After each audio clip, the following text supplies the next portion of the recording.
Bonsoir. I'm Marie-Monique Stackel, and I'm the president of the French Institute Alliance Française. And I'm so delighted to have all of you here for the final talk of our Art de Vivre series with creative leaders. And tonight, we have a real creative leader with Thierry Despont. And I want to tell you that the series was curated and is moderated by a wonderful, multi-talented Melissa Ceria.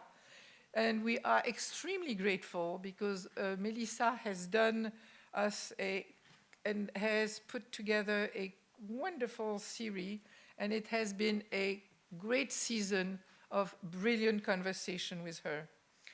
This evening, we have the great pleasure of being joined by the brilliant architect, designer, and artist Thierry Despont. It happens that I've known him, and we were talking about, I met him 30 years ago, and he's now a star, and we're very, very lucky that he accepted to come and talk with us tonight. I had friends, and they said, he never does that. Why is he doing that for you? Well, you know, sometimes it happens that good friends see each other again. As many of you know, Thierry has just finished and is in the process of finishing great works this year. He is completing the high-profile renovation of the Ritz. As you know, there was a fire, but he will tell you all about what he's doing there. The Woolworth Tower Residences, and particularly something that we're all looking forward to, the Cartier Mansion on Fifth Avenue. So he will be talking about his career, his ideas, and much more tonight. And do not forget, for those who can do it, to hashtag the tweet with creative leaders and snap photos throughout. That would be wonderful. And please join me in welcoming Melissa Ceria, who is so wonderful and finishing the last talk today.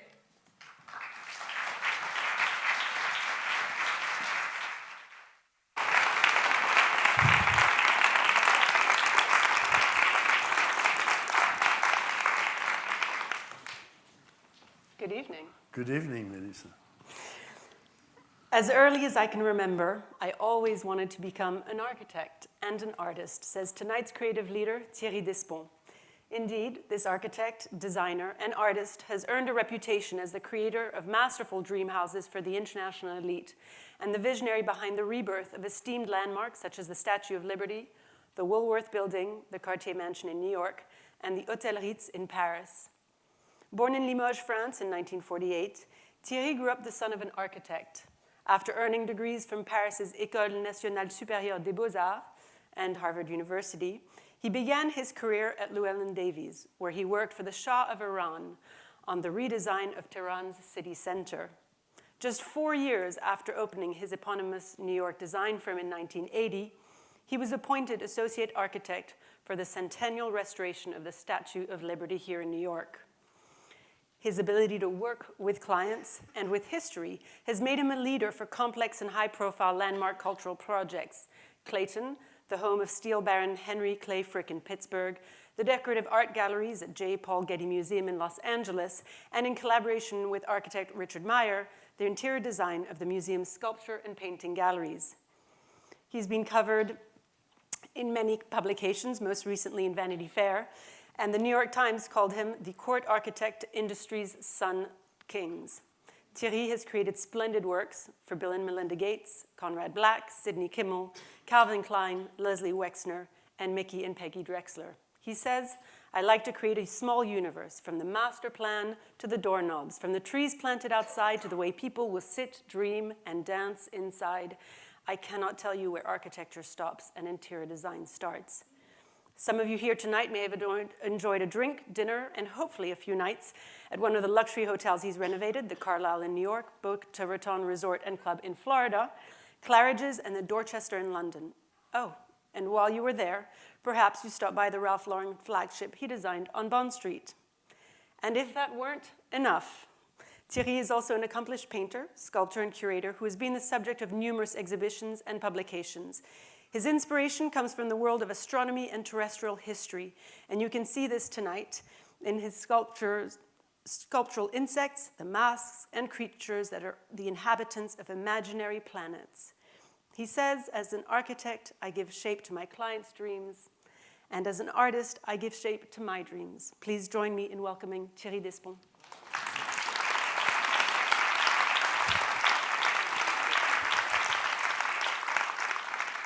It's not easy to cram all of that in 1 minute and 30 seconds. I'd like to correct one thing. Please go ahead. I mean, architect was my second choice.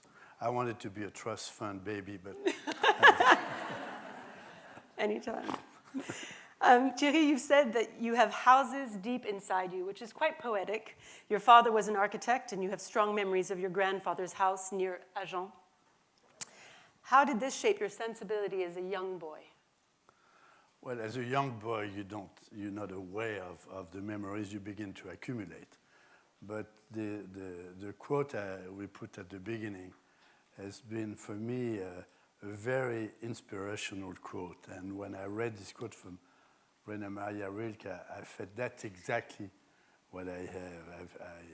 I have this kind of dream house inside me, or bits and pieces, and that's I never put it together. But each project that I do for my clients is a piece of this dream house that I have inside me. It's interesting to note that your childhood was spent in Limoges, France, a region known for its medieval and Renaissance enamels and 19th century porcelain. You are passionate about history. Did this rich culture influence your aesthetic and your lifelong sort of appreciation for history? The truth, aside from Leonard, the Nobel who did most of the emo from the great heydays of the emo of Limoges, had the same nose as me. But that's about all we have in common. I grew up and I hated Limoges. It's a boring little city. But I have my roots on a small island called l'Île Dieu, where my mother confided me that I was conceived. And from a family farmhouse, which was my grandfather's farmhouse outside of Agen. And I do believe that we all have inside us some memories of images of a house, of a window, of a shaded porch, of a tree, that we are trying to recapture later on. And I think that's what I do when I create those houses. As a young man, you leave your home to study at the Beaux-Arts in Paris. And there we've seen some pictures of you drawing when you were younger. What did you take away from that sort of formal and distinguished education? Is that where you started to train your eye and your hand? Yeah, I learned to drink, which is very good training, 6 years. Beaux-Arts was fantastic because Beaux-Arts was in the heart of Paris, was right across, the school is right across from the Louvre. So there is no better place to study architecture in the world. And there was still at the time, a strong emphasis on drawing, which I love drawing. I've always drawn. As far as I can remember, I was drawing. So I had a great time. And I was lucky because indeed, my father meant a lot to me and I wanted to become an architect, but you're never really sure until you start studying. And really 2 years into the 6 years program, I knew that was it, and there was no turning back. So I had fabulous memories of being at the Beaux-Arts, being in Paris in 1968, where it was a crazy times, where we were going to remake the world, and so we'd rather destroy it, and then that's why I moved out. That's right. You left for Harvard University, which brings you to the United States. And there you sort of decide to stay in the United States to start your career.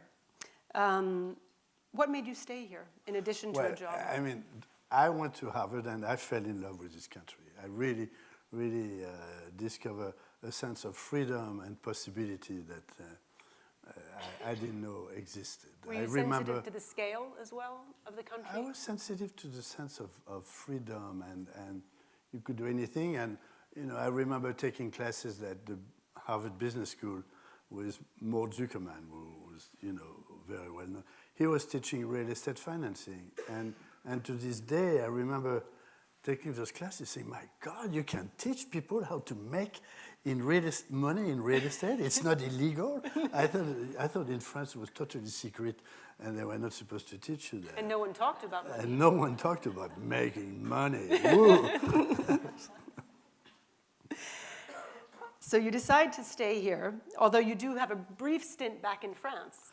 Yeah, because they thought I was so good, they wanted me to spend a year in the army, because I had managed to postpone year after year for 8 years after the baccalaureate.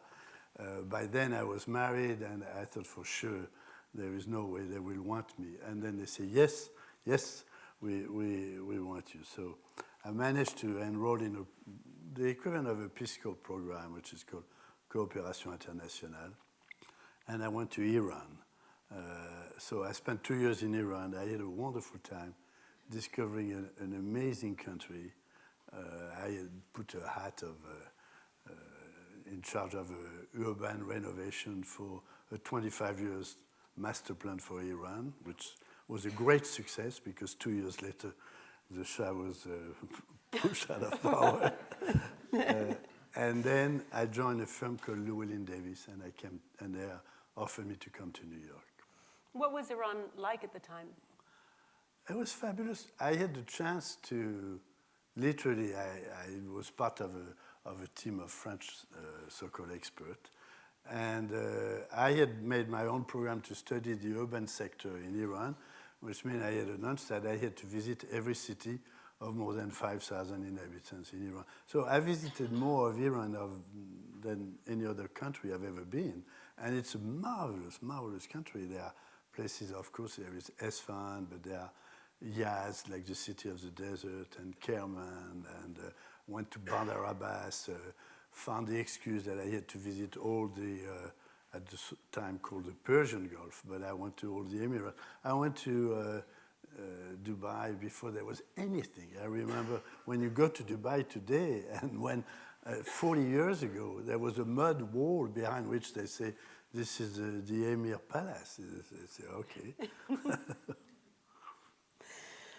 You said that you saw your father struggling as an architect at times and that you needed to find a specialty. How did that come into focus for you? Well, this is a lesson I took from my father. Yeah. I thought I want to be an architect, but I figured out it's like today if you say I want to be a doctor, they're going to say, okay, what kind of doctor you want to be? You have to have specialties in brain or knee or something. And I think it's the same thing in architecture. So I didn't know what specialty I wanted to have, but I knew I had to find one. So at first I thought at Harvard that's why I want to study urban design and city planning. I thought that was going to be my calling. Then I took those classes with Mort Zuckerman, and I thought, oh, that must be nice to be a developer. Maybe I could make a lot of money. And I was tempted. But each time I came close, in fact, to start working for a developer, I kept thinking, okay, the rest of my life, I'm going to tell people, I train as an architect. You know, it's like I learned to play piano when I was a kid, but I don't play anymore. And in the end, I wanted to be an architect. And I had the chance very early on to be asked to design a house, which a lot of young architects do. And then they decided they would never do that again. Because, of course, you come out of school, you know nothing, you're bound to make mistakes and so on. I don't know. I loved it, and I realized I could be good at it. I was good at it because I could listen to my clients. By 31, you've set up your own practice. And just 4 years later, you're asked to restore the Statue of Liberty. That's why the French accent would get you. That's right. How did that come about, truthfully? Truthfully? Was it a phone call? No. Did somebody recommend you? Truthfully, okay, here's the moment, but you keep it for you. There was a competition, so they invited anyone who wanted to submit their application, and there was a briefing and Lee Iacocca, at the time, had just been made the chairman of the Statue of Liberty Foundation, and he started the briefing. So the room was full of architects, all the big firms of the US and a few French firms that had come. I had been in New York for for 4 or 5 years. And Lee Iacocca started the briefing saying, okay, we're going to restore the Statue of Liberty. The French gave it to us, but we are going to do it. And let me tell you something. There will be no frog on this project. and then the fellow behind me said, qu'est-ce qu'il dit? Qu'est-ce qu'il dit? You know, what is this? So I was fortunate. I was selected at the first round, probably because I had a French name. And my office is in New York. You know, if we're going to have a French talker, at least he's going to be in New York, and maybe he speaks a little bit of English.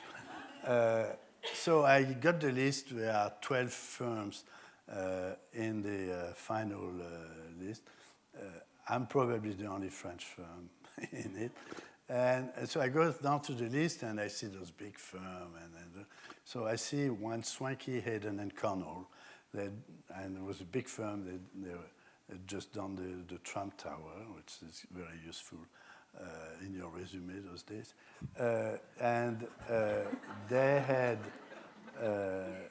They had done the renovation of the Capitol in Washington. So I thought, well, they must be connected enough. So I went and I called Richard Hayden, who was the head of the firm, and I met him and I said, listen, alone, I'm not sure if I'm going to get it. I don't know if you're going to get it, but together, I think we have a good shot at it. And, you know, luck had it that we became very close friends, and we did the project together. So it's so interesting that you say that, because we will talk about collaboration, which is one of your great strengths, and partnering. All right, take the compliment. And as long as I can put the cover on my side, I'm great for collaboration. And so that starts fairly early for you. There's a wonderful project in front of you. What were the most sort of important challenges with the Statue of Liberty for you in terms of restoring it? Well, first, the statue was truly a great honor and very exciting. I mean, as a young French architect, you know, you can't dream of a better project. The beauty about it, it was incredibly complicated, but nobody knew anything about it. So there was a kind of level field, and we had to learn everything, how it was built. It was brilliantly built by, I mean, obviously Bartholdi is a sculptor, but Gustave Eiffel designed the inside structure, and it was brilliant. So there was 2 years of learning, of studying the statue, of doing research. That was fascinating. And then in the country, you could call absolutely anyone, saying, you know, I'm in charge of restoring the Statue of Liberty, and they would... Do you have 5 minutes? Yeah, then you have 5 minutes. And then having done it, people thought, well, he certainly can do my kitchen, so then I was off. And that's exactly what happened. That's what happened, and then I started doing kitchens. Which, if you've seen a few kitchen slides, that was the transition. This launches your career with residential work, and it appears that rather quickly, you start to design large homes for high-profile clients. I have to ask, how did that happen, that you found these wonderful patrons that you have these long, sort of lasting relationships with?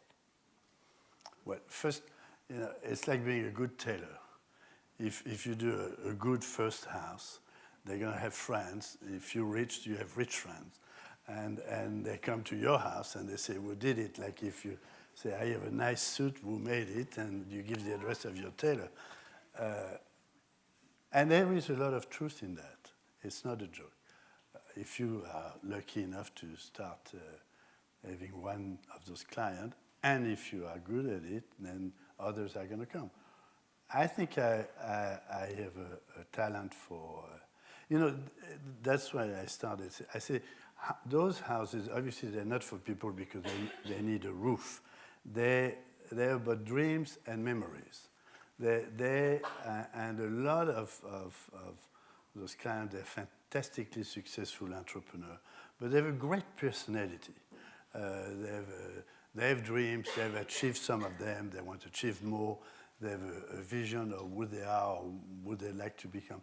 And there has never been a great house without first a great owner. I mean, you know, architect will tell you all sorts of different stories, but trust me, all the houses we know and like throughout history, we know them because of their owner, not because of their architect. That's very well said. You realize that you quickly do not just their homes, but it extends to their interiors and gardens, and it appears to you that they're all connected. Yeah, very quickly, you were talking about collaboration. I got frustrated of collaborating with interior designers. I have a terrible sickness that I don't like to talk about it, but I'm unable ever to remember the name of another designer. It's been studied by the academy, and I have to live with it. But the truth is that I cannot tell you in residential architecture where architecture stops and where the interior design starts. And for me, it's inconceivable to start dreaming of a room if you don't think about windows, light, and what furniture are going to be, how you're going to place the furniture. So very quickly, I thought, well, not only I want to do the architecture, but I want to do the interior design. There was a lot of resistance, mostly in the trade. You know, the interior designers started saying, but he's an architect. And the architect now said, but he's an interior designer. In any case, I do what I love, and I've been accused sometimes to being a control freak, which is true. And so the house I do today, I do the garden, I do the architecture, I do the interiors. And in fact, I've come to understand, and I know it's going to sound pretentious, but they're like an art installation. So what I love to do, it's a complete house. From the trees in the main alley to the architecture to the soap in the soap dish, and we design the letterhead, we frame the family pictures, and we put them where I think they should be put. Oh, where you think they should Yes. be? Oh, of course, of Yes. course. Do you dream about these images at night? I mean, does it consume you when you're on these projects, since you're working from a macro to such a micro level? Yeah, I mean, it's, you know, I'm not a musician, but I've always wondered how does Beethoven write a symphony? I mean, obviously, you start with some sort of melody, and you say, okay, that's maybe for the first movement, the second, and then you start delivering. So you do a house, you know, I don't start saying, okay, I know how the living room is going to be. But you start, you go to the site, you see the light, you see the material, and you decide of the orientation. So there is a sequence, and little by little, you decorate the Christmas tree. Some of your clients have very important and beautiful art collections. How do you incorporate that into the process? Well, it's all part of, you know, I do have empathy with my client. You know, very often I'm asked, well, how do they choose you, or why do they choose you? I mean, first for my blue eyes, but also my French accent. There is a natural selection. You know, the people come, and not everybody say, okay, I have to have Thierry. There's some people we don't like each other, we don't feel a fit, and so on. But really, once we start, and I've learned to be careful not to get excited just because they have a beautiful site. There has to be a fit. Once there is a fit, I'm a people pleaser, and I like to please my clients. You have said, though, that if there isn't a fit, you won't take that client. Absolutely, absolutely. Because I've learned once or twice, twice really in about more than 30 years, I pushed to get a project that I thought there was not the right fit, but one has a fantastic site, and I thought the site was so beautiful, I actually wanted to do a house. And I knew there was not exactly this thing. But finally I convinced them, we started doing it. The first meeting was bad, really bad. The second got really worse. I mean, I knew. And so I thought, okay, I have to stop it. I mean, I can't. So I prepare myself, brace myself, and so on. And they come to the next meeting, and I said, listen, you know, I'm so sorry, but I cannot do your house. I'm going to obviously refund your thing. But and there were a couple. She turned to her husband. She said, I told you we were going to get fired today.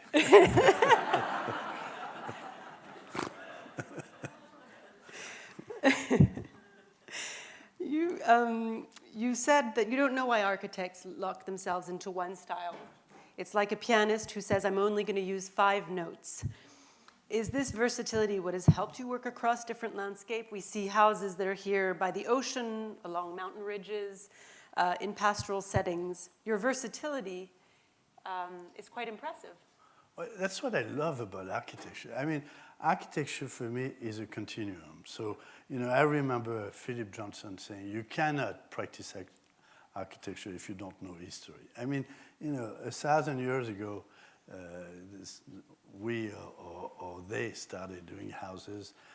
Someone like Palladio in the 16th century basically established the ground rule and put on the books the typical plans of just about any house you can dream of.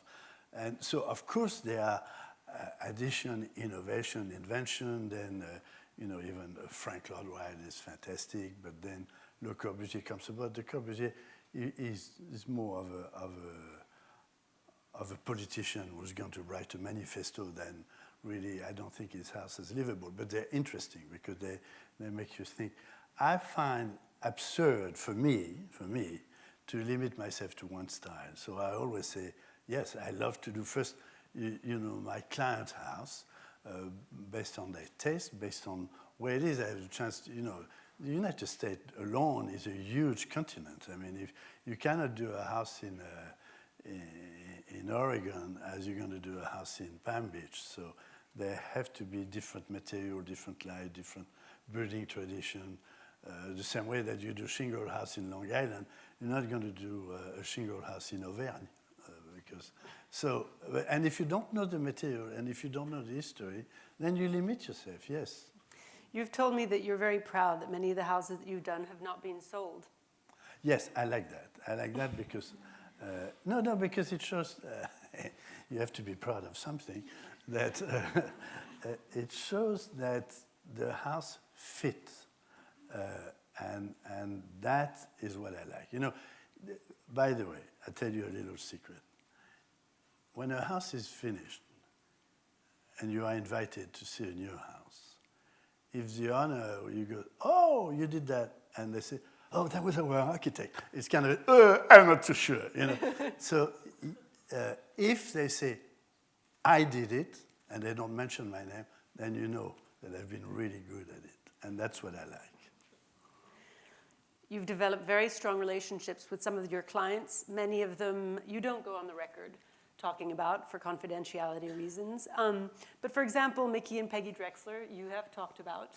I will talk about them because they're very special to me. I mean,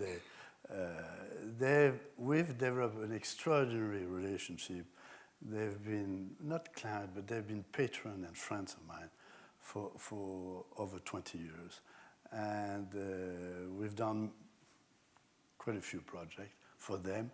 Each time they challenge me, I challenge them. Never the house is the same.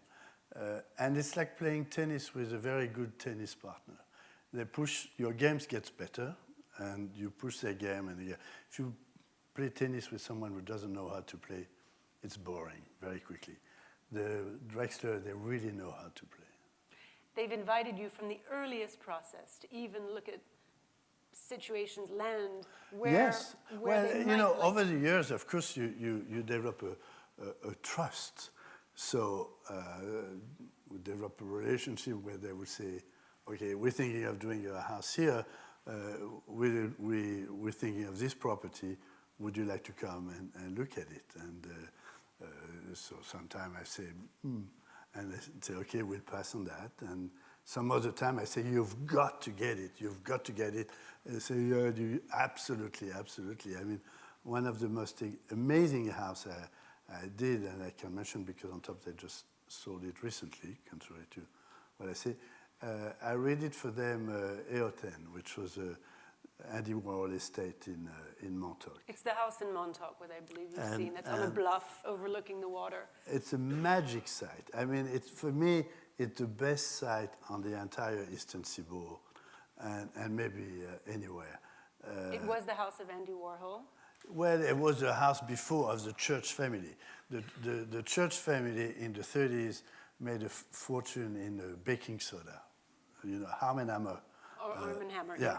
So that's where the money comes from, and this is why my first choice would have been the son of Mr. Church, but then I became an architect.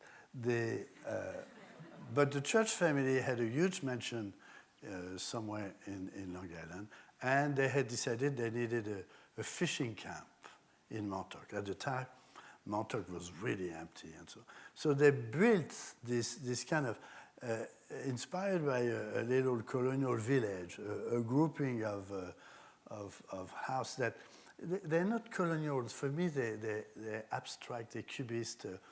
The only reference, because I always have, I don't know if any one of you have seen this movie, is Babette's Feast or Babette Dinner. Babette's Feast. Babette's Feast, which happened in this lost little village in Denmark.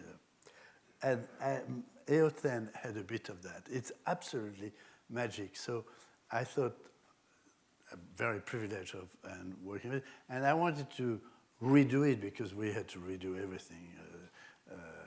But to do it like I have never touched it. And I think I did that, and it was a really wonderful. That's the privilege of what I do, to have the chance of work with people you like, who trust you on unbelievable projects, and they pay you on top of that. Majestic libraries engraved with literary quotes. We've seen them in the slides behind us. Dome ceilings with celestial orbs, which we should add you have designed. To what extent is your work a reflection or a projection of what your clients or how they see themselves? I mean, both. You know, they believe me. Some of those people, they don't need me to know who they are. They have a very strong personality. They don't need either flattering or. But you can. If you can, again, play tennis with them, if you understand a bit without they having to explain and that, then it's a very enjoyable relationship. And I had the chance because some are the leaders of our societies. They're visionary, they have achieved enormous things. I used to say, the minute they start doing a house for some of those people, sell their stocks, because that means they start focusing on something else but their company. No, it's they're very interesting people. What fills their libraries? Well, not everybody, not all of them has a library. The two that we... They have this. They have a spectacular library, which I had a little bit of say in how to put it together. They have a library which they call the Creativity Library, and it's a collection of manuscripts on significant manuscript, not just a signature, but letters of really great creative mind. And that goes from everything. It goes from letter of George Washington writing to his mother saying, I'm going to be elected president. I've been a good general, but I think I'm going to be a lousy president, to Fleming falling in love with Marilyn Monroe and sending her the Petri dish where he discovered penicillin, saying, you know, he says, I'm a great fan of you. So really bastions of creativity and a place to really think. Yes, I mean, you don't build a library like that if you don't think and read and know what you want. You know, I had another time a very, very smart woman who wanted a library, but she wanted a library of fake books because she didn't have the time to buy it.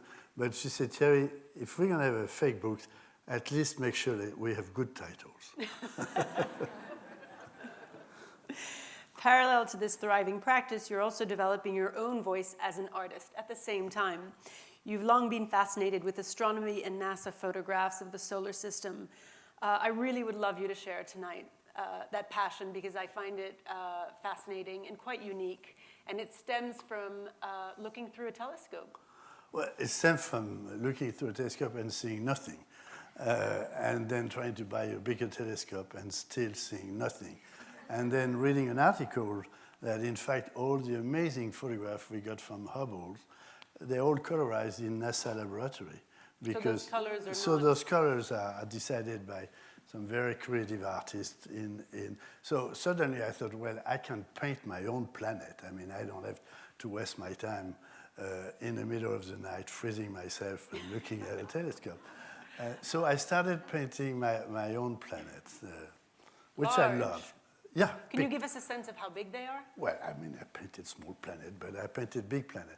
I don't know. In your office, they're very large well, canvases. in my studio. I mean,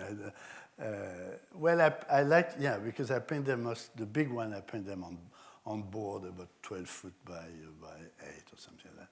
And I'm in the middle of it, so I literally put boots and that, and I paint and I splash. And I mean, it's very good therapy. I mean, and then since you got me talking, because Barbara was here, she knows how to push the stop button when I got carried away. I'm looking for that cue.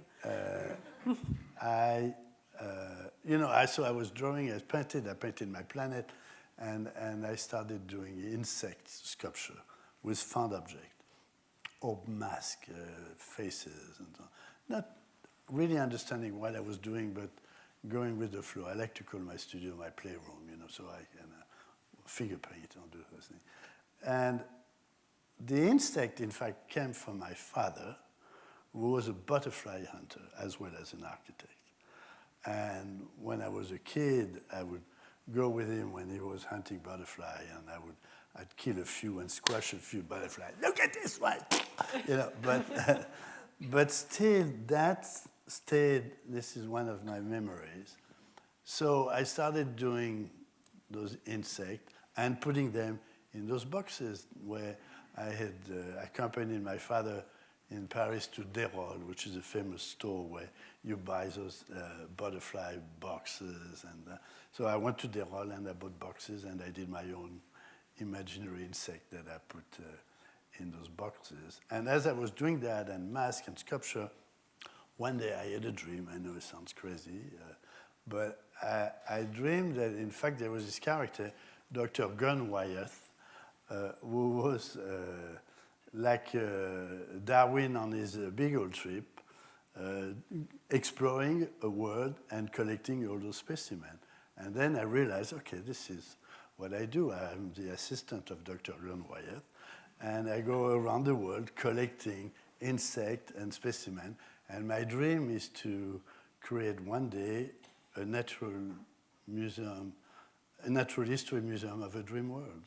An imaginary world, which I should add, we don't have slides here tonight because we'll reserve that. I think it really deserves its own talk, but is already very much being drafted in your mind and also on paper.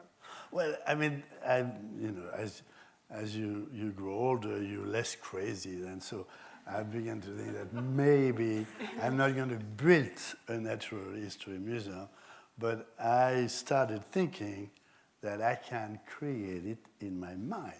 And I can draw it. So yes, I started, but I needed a site, and very quickly I realized the site should be an island.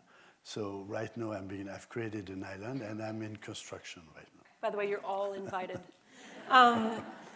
You also have, it should be noted, a collection of documents about the moon. Yeah, I mean so along the way I fell in love with the moon. I mean, it's easy to understand because it's really the only planet or satellite you can really look at almost with your bare eyes, and with the telescope, it's wonderful.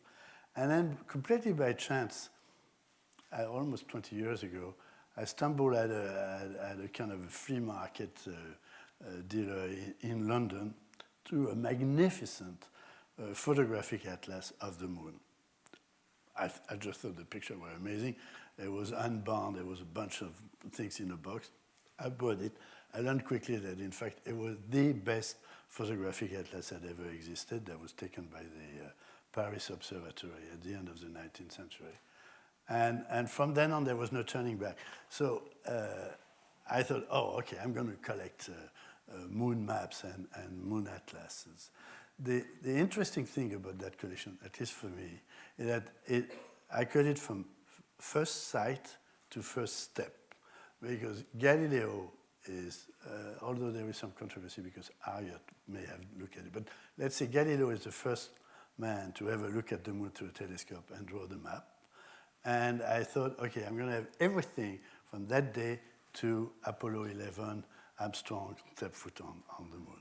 So the difficult things when you collect something is that it's never ending.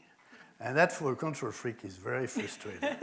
So to have the idea that I know where it starts, I know where it ends, and in between, all in all, I will have to go and steal one or two things in a museum someday, but I have pretty close to have everything. And we're coming up to the 50th anniversary. Exactly. And there are going to be some crazy Chinese who's going to bid on that collection. Let's talk a little bit about your cultural work. You say that when you know how to look, you can see. It has certainly had an impact on many of your projects, including Clayton and the Getty Museum, which we see here. In 1988, you're invited to restore the home of the steel baron, Henry Clay Frick. Tell us a little bit what that involved. And I know that there's a beautiful story also about retrieving the fabrics. Yes, well, I mean, first, it was interesting because, again, I was invited to compete for the restoration of Clayton in Pittsburgh. I did a first interview, and I got a call saying by the then director of the Clayton Foundation, saying, listen, you are among the 3 finalists, and we would like you to come for the final interview, but I have to tell you that there is one very influential member of the Frick family who was on the board, was dead set against having a French architect working on his father's house or on his grandfather's house. So he said, I'm embarrassed because it may be a total waste of time. And so I said, well, I'm still going to come and so on. And when I arrived in Pittsburgh, there was the driver who was waiting for me, was panicking, oh, I've been waiting for you. And so I said, well, yeah, he said, but Mrs. Frick is in the car, because I thought that I would save one trip, and I asked if she mind waited. She's now been waiting for 20 minutes. Mrs. Frick was the one who was dead set against having a French architect working on it, and on top of it, I had kept her waiting for 20 minutes. So I got in the car. She was smoking the cigarette. She has a dirty ring, and I said, Mrs. Frick, so. And I realized we had a 45-minute ride, and that was going to be a tough one. And so I tried one thing and another, and nothing could do. So finally I said, listen, Mrs. Frick, I know you don't want me, and it's okay. But maybe there is something we could talk about that we share. I don't know what we could share. And I said, well, do you like flowers? What do you know about flowers? By chance, I had just read a book on anemones the night before. And I started talking about anemones. She loved anemones. So it went fine. So we got so there's this presentation. The whole Frick board is in the dining room of the Frick Mansion.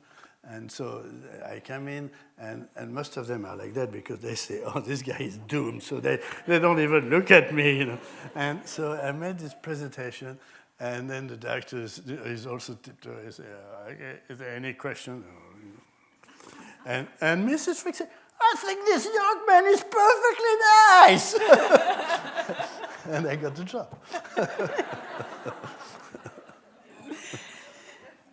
You spent time restoring the fabrics, going back to their sources of origin. It turns out that you love history, and doing this kind of work is perfect for this. And Clay Frick was, talk of a personality. When he started his business in his early 20s, he knew he was going to be successful. But very successful, not a little bit. And that it would mean something to keep every piece of paper, every note, every letter, everything he would ever write or send, and he would put them in those big leather-bound books year after year. And so the record was unbelievable. So when we started, so he had that, and he also had his first son. The son had a problem. First, he was named Child. Okay, so think of calling your kid Child. Child Frick. You know, for the rest of his life, he was going to be Child Frick. So Child Frick was a bit introspective. But he was given a photograph because he had little else to do, and he photographed the house everywhere. So he kept a record and of of course, all the photos were kept. So we found a marvelous documentation of which suppliers were there and so on. So among other things, when in the library where all the draperies had disappeared and all that, we found that the curtains were made with fabric from Presles in Lyon. So I went to Lyon and I went to Presles, who still exists, and I say, it's a bit weird, but I'm restoring the Frick Mansion, and 100 years ago they were your clouds. Oh, we're going to look for it. And so they dusted the file, and they said, yes, Mr. Frick ordered this. He reordered 20 meters 5 years later. And so we knew exactly what fabric. And they said, but Mr. Despont, we still have the cards, and we can weave that very fabric. So they had the jacquard card, and so we had the fabric woven. So you were able to go back to the source for that? Yes, and no. How can you not like history when you have the chance to do that?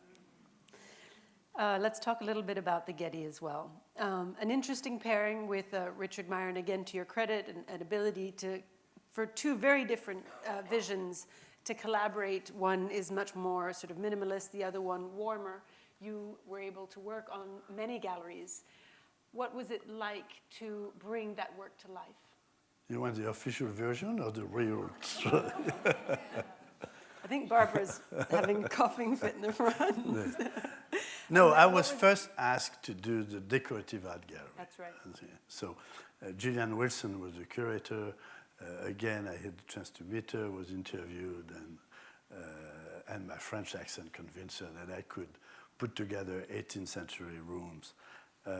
And that in itself was fantastic because they have a marvelous collection of furniture. They had, over the years, they had bought a boiserie, full panel room that needed to be reconstituted and installed. And that came about because that was really something that Richard Meyer didn't want it to do. He didn't want to touch it. Don't talk to me about French panel room, fine, but at least we got along well enough, and then and it's not Richard's fault. It is the Getty fault, because the Getty and some the owners have a responsibility in what they create. They had hired a white architect, and when they you had say that because of his style, because all his style is kind of a white minimalist cubist thing, and all his buildings are white. And Richard was a wonderful man, but doesn't like color. I mean, why? And you love color. I do. That's I do. right. I mean, if I was to design a piano keyboard, I guarantee you'd have all sorts of colors, not the stupid black and white Isn't thing. there a story about you bringing a sample of fabric? Well, yeah, I mean, there are many stories. There's a lot are not eponymous, but apocryph. But you love color. You were able to integrate that into the and experience. then when it came to all the painting and sculpture gallery, they kept telling the Getty board kept telling Richard, we cannot do a white room to hang Renaissance painting. So what's your idea? White. Okay. You have another idea? White. Okay. So finally they said, Thierry, what idea do you have? And I had more colorful ideas. And they work very beautifully because there's a very nice Yes, contrast because for at the those same of you who've time, seen it. I think I was very respectful of Richard architecture, which is the key to a successful collaboration.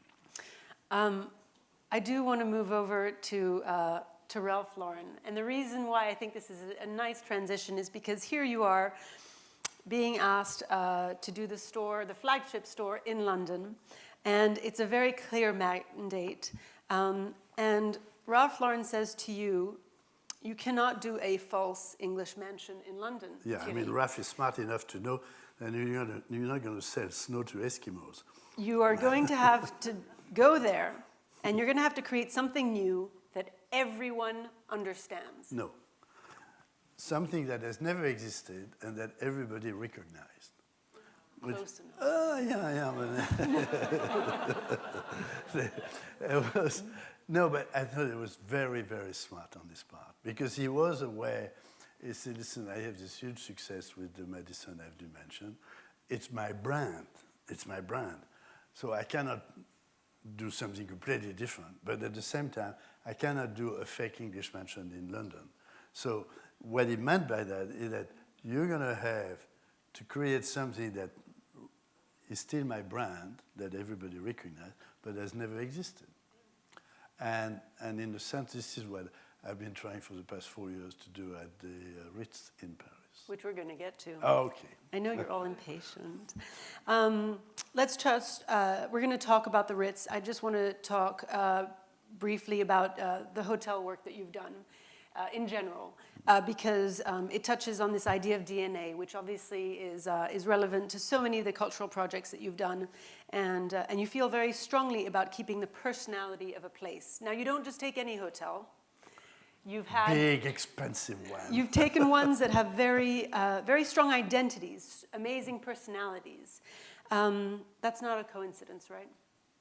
No, I mean, I had the chance again to being asked. All along I kept saying, no, I only do houses. I only do houses. And then I was convinced forcefully to work on Claridge's in London. The argument being, say, well, you love history and you know residential work very well, and in the sense is to restore a beautiful historical building, giving a sense of comfort. And so Claridge's obviously was very, very exciting. And so I'm commissioned to redo all the public spaces of Claridge's. I have to go, in fact, I remember in front of the Historical Society of English Heritage, it's called. That's a board in charge of all the historical building. And they're very British, they're very stiff.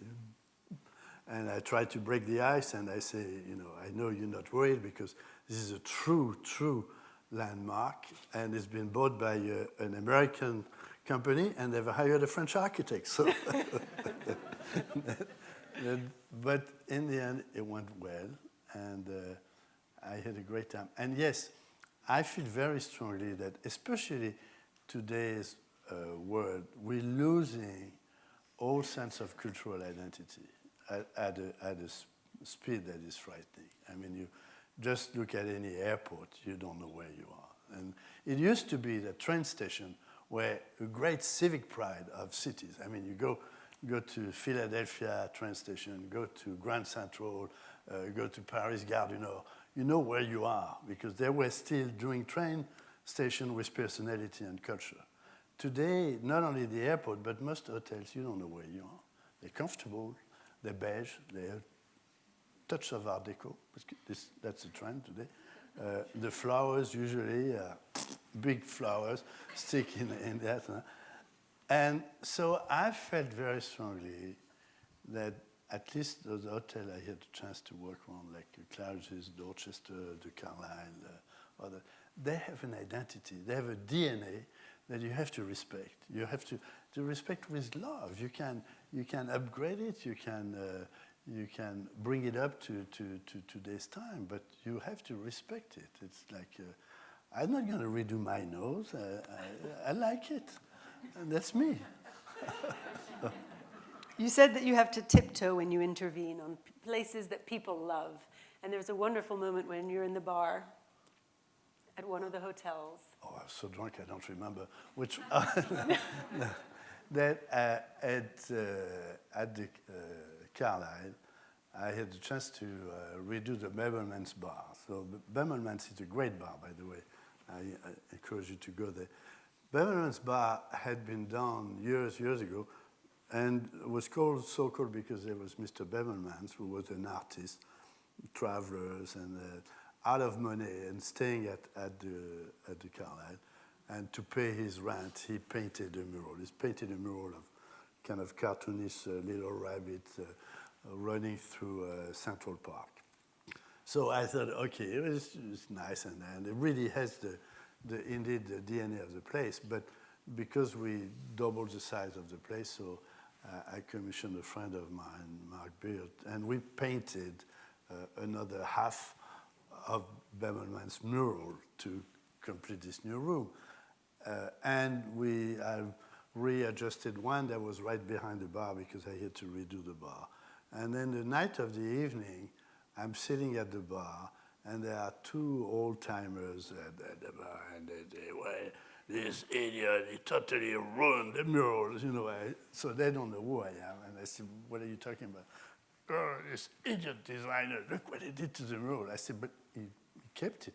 No, he took the best part of it. I said, what was it? Well, in a little corner, apparently there were two rabbits humping each other. And that was their favorite part. And I had indeed cut it out, so I didn't say anything.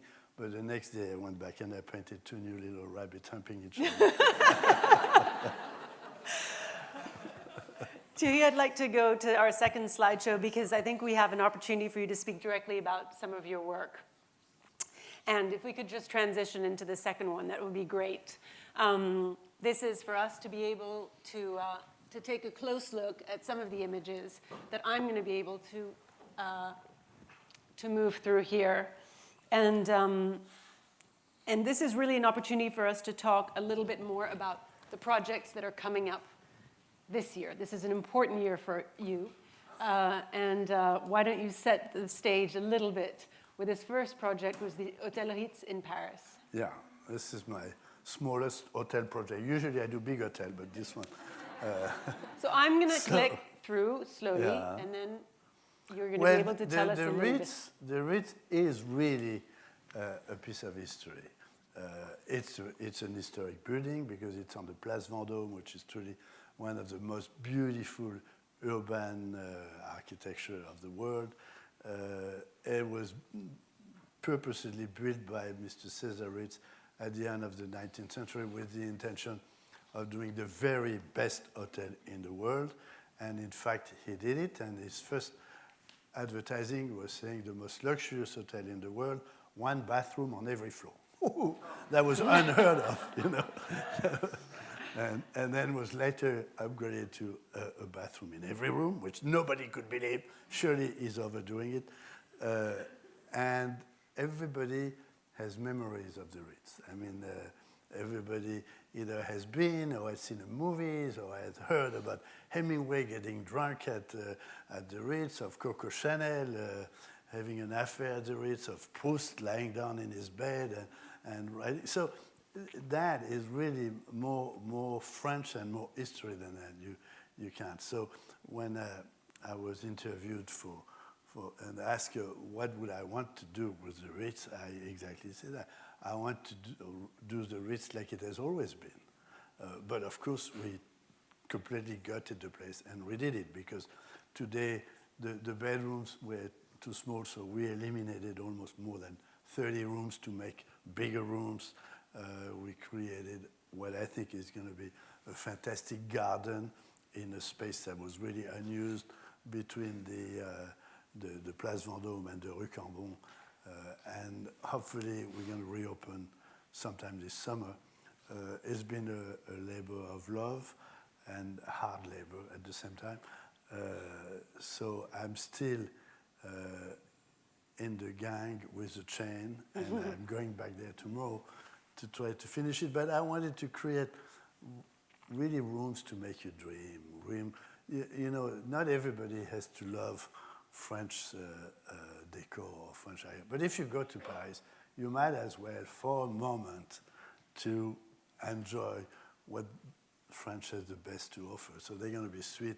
Each one, this is the Chopin. Those are, by the way, all computer images that we did. So they're not the real one, because first we're still hanging the curtains. And I've created a new Parisien gallery, or Passage Couvert, as they call, where you're going to have luxury shops, and this gallery is going to open onto the garden. The garden, I took a bit inspiration from the Palais Royal, which is one of my favorite gardens in Paris. So it's indeed, I think it's going to, the Ritz is known for another 100 years, is going to be the best hotel in the world.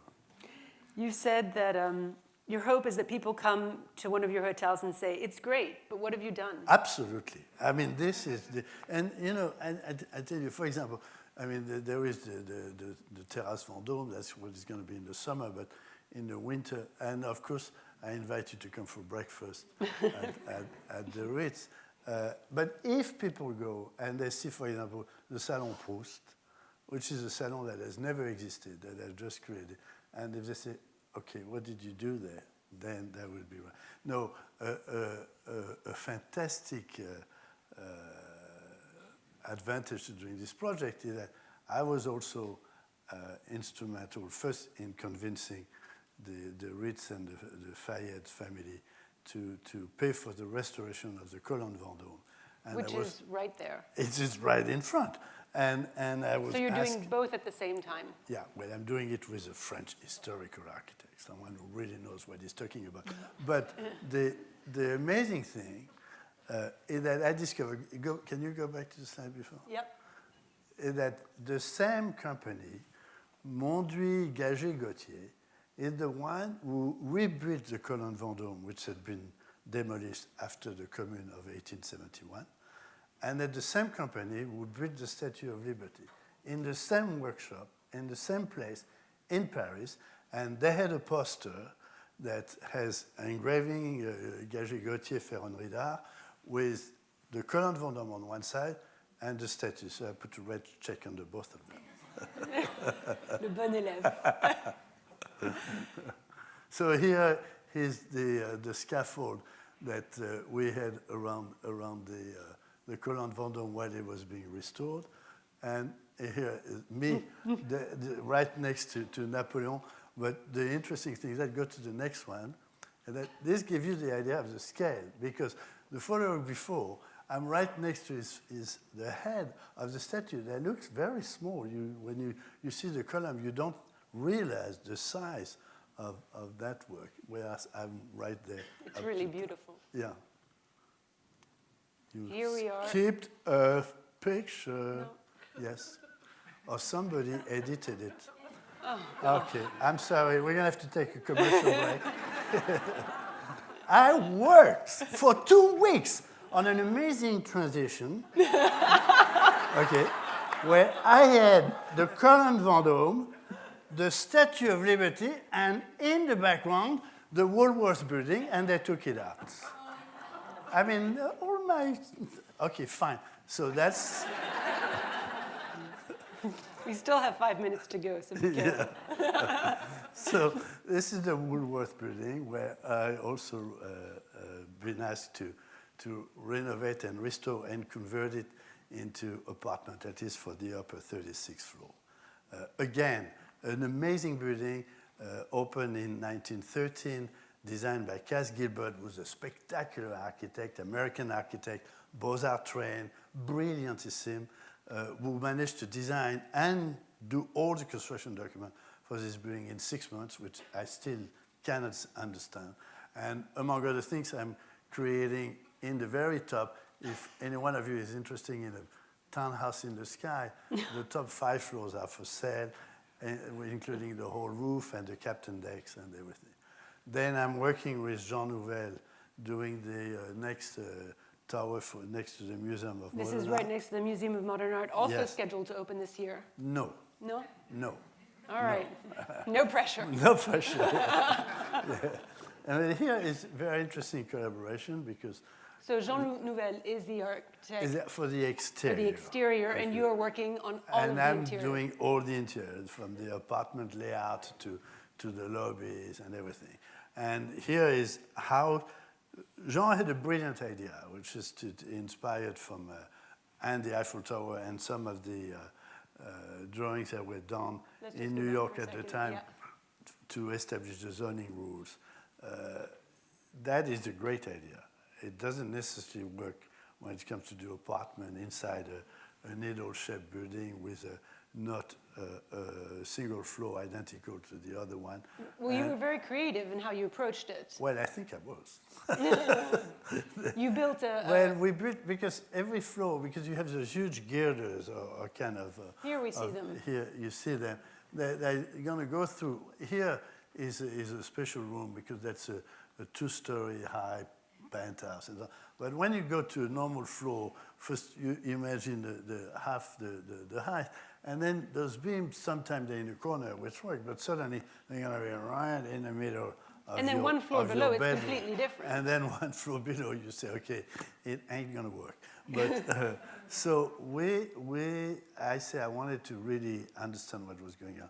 So in a warehouse in Brooklyn, we built a full-size mock-up of a kind of a floor, of an entire floor, with those big, all in plywood, with those beams in plywood and wheels, so I could move them and say, okay, on this floor, this is the room, that's where the beam is.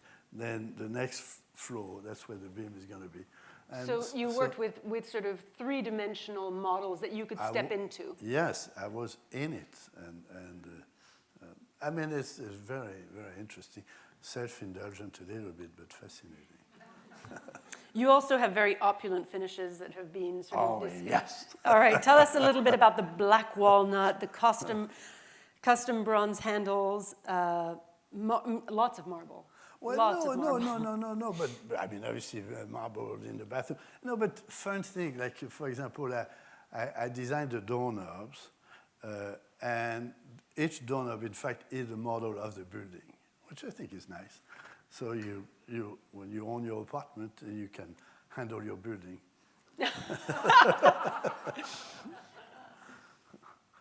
And so here I'm working now with Robert Stern on doing this tall luxury apartment building at 220 Central Park South for Vornado. And again, here Bob Stern designed the exterior of the building. We designed all the apartment, which I think those are really classical, beautiful, huge, incredibly expensive apartment. But you know, if you want the best, and then we did also all the interior. So those are computer studies for all the amenities. This building is going to have amenities like a 5-star hotel, from a spa, swimming pool, restaurant, game room, lounge, library.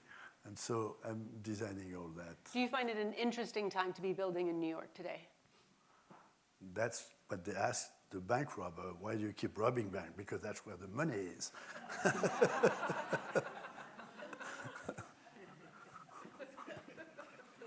At least you're transparent. She would never ask me to come back. Where are we here in the... Well, you are going up to the restaurant, it's going to be the left, to the lounge, to the roof terrace garden. Is going to be, those are part of the public amenities of this building. There's going to be the swimming pool, and I'm hoping to work with my friend Clifford Ross, artist, to do this huge photograph of a wave at the end of the pool, which would be quite spectacular. And then I'm redoing the Cartier Mansion on Fifth Avenue. So that's going to open this summer. We have a couple of renderings, I think. Yes. So here the idea was to take this mansion, which in fact, an interesting story, has been built by Mr. Plant. Mr. Plant is a friend of Frick and others. He's very rich. He built this mansion because he's going to get married, and he wants to give, as a wedding gift, this house to his wife. So the young Mrs. Plant get this house, and shortly after, she stopped by Cartier, which is another place, and she goes home, she says, you know, I've seen this amazing, amazing pearl necklace, which at the time, the pearls were more expensive than diamond because they were not yet the artificial pearls, and the price of the necklace was absurd. So Mr. Plant said, darling, you know, I just gave you a house. I think we're going to wait a little bit for the necklace. And she understood. She didn't say anything. And the next week she came back, and she has a necklace around her neck. And she said, what did you do? I traded it for the house. And that's how the Cartier Mansion became the Cartier Mansion. Because she literally, so in fact, inside the new store, I'm putting a little display window where on one hand you have the model of the house, and next to it you have a photograph of the necklace, which has long been lost. Those are other houses I'm still doing. That's the house, and that's part of different houses I recently completed. No, I want to say, and again, somebody took out a picture. Oh, come on. This, no, but I want to say, go back, please. before, there was a picture of my office. Yeah, it's coming up.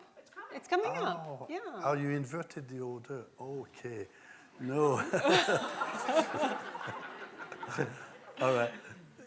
Well, why? Because I wanted to talk. Obviously, I don't do this work alone. Oh, look at this. I did it with a fantastic team of associate and collaborator. I had the chance to have some of the best with me for 25 years or more. I cannot give all their names, but Matt and Louis and Dennis and Zach and Sean have been with me for a long, long time. They understand my accent, they understand my hand signal, and they have an amazing talent because, you know, I can talk, but it's a team sport. You don't practice architecture alone. So I owe them a lot of my success. I owe it also to my daughters. Next slide. Catherine and Louise, who are amazing. Catherine is a director of education program at Pioneers Work, which is a fantastic art foundation in Brooklyn. And Louise is a spectacular artist who had a recent one-woman show at the Drawing Center. And I had the incredible pleasure of sitting at a dinner table where my neighbors look at my name and say, Despont, are you related to the artist? No, that is successful parenting. And then, for the past almost 11 years, I had the chance to have Barbara by my side. She's the woman of my life. I love her dearly. She is my best critic. She goes along with any crazy idea I can have. And thank you, Barbara.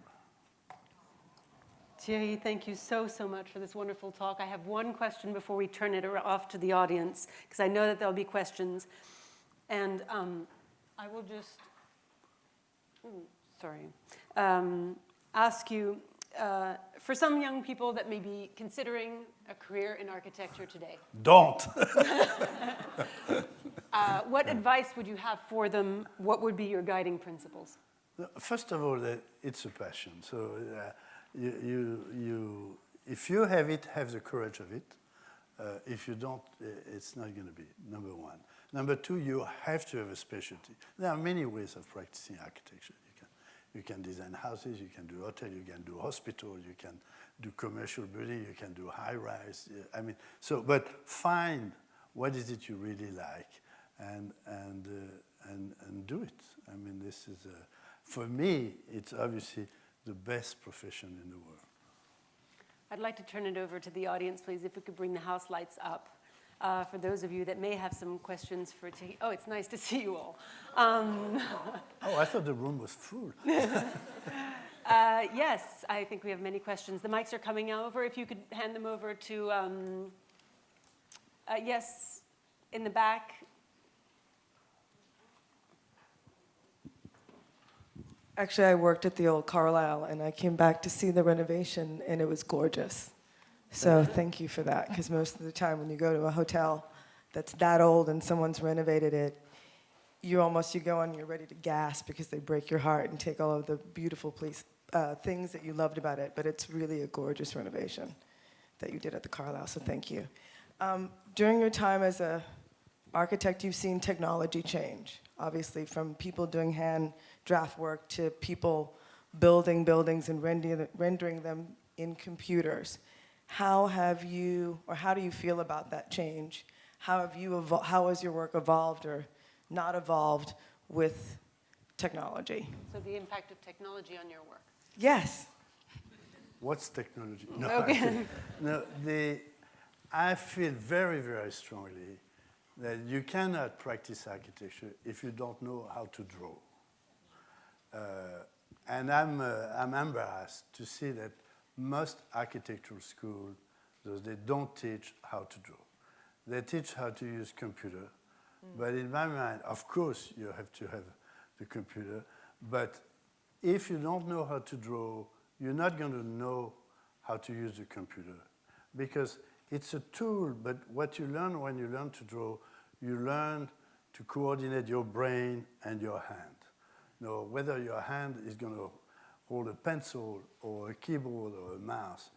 This coordination, for me, comes from learning to sketch. And if I may sound like an old geezer, why do you see so many stupid, straight buildings those days? It's because people don't know how to conceive of some of those elaborate or form that maybe they have in their head, but they don't know how to create it with a computer. I mean, compare, it's very interesting because, and I like the new World Trade Center.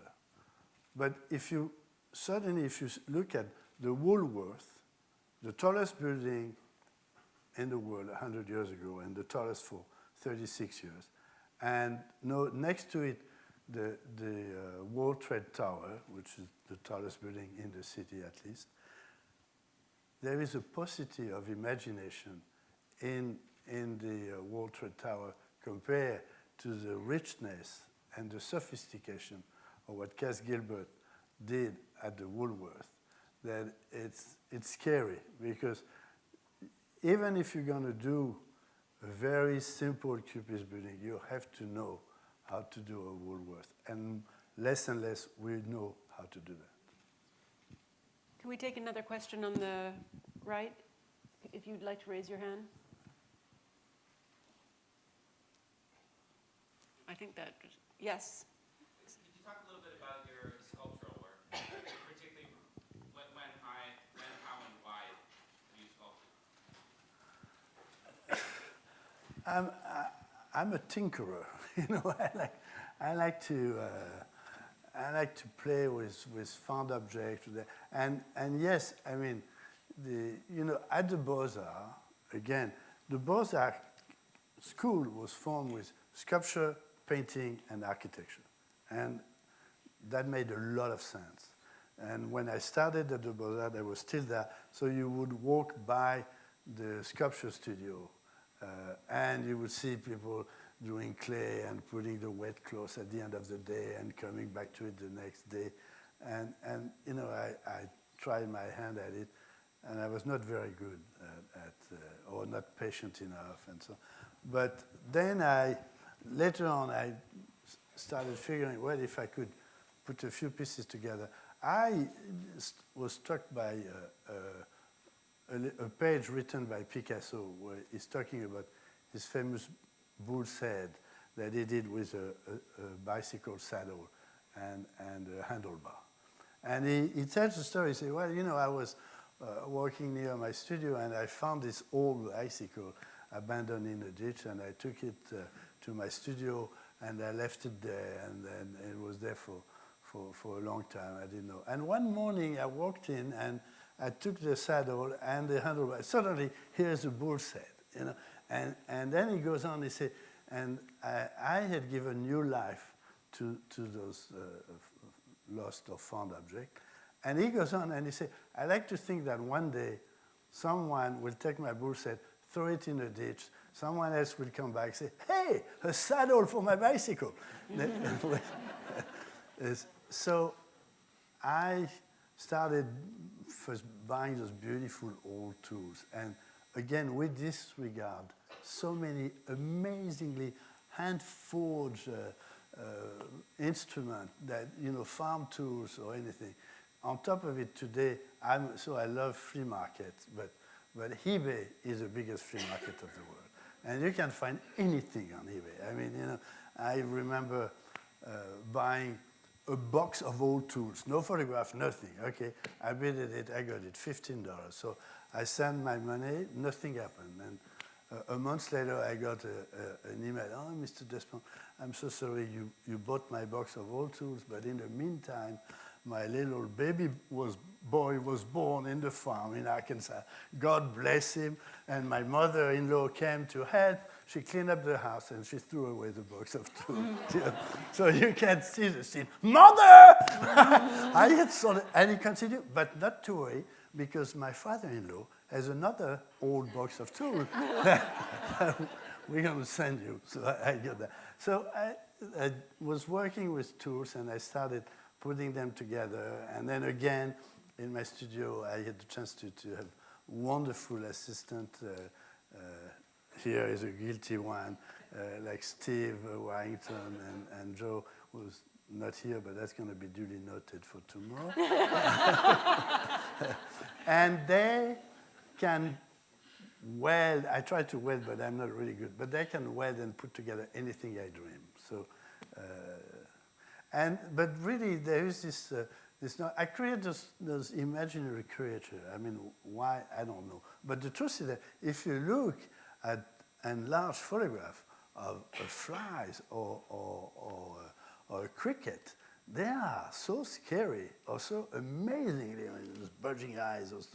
So my things are very timid compared to what really exists in nature.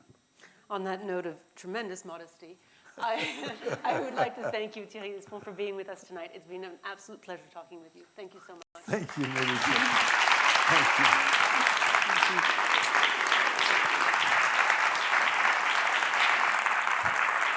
Thank you. Here's my friend Richard Hayden, who's the architect for the Statue of Liberty. Thank you.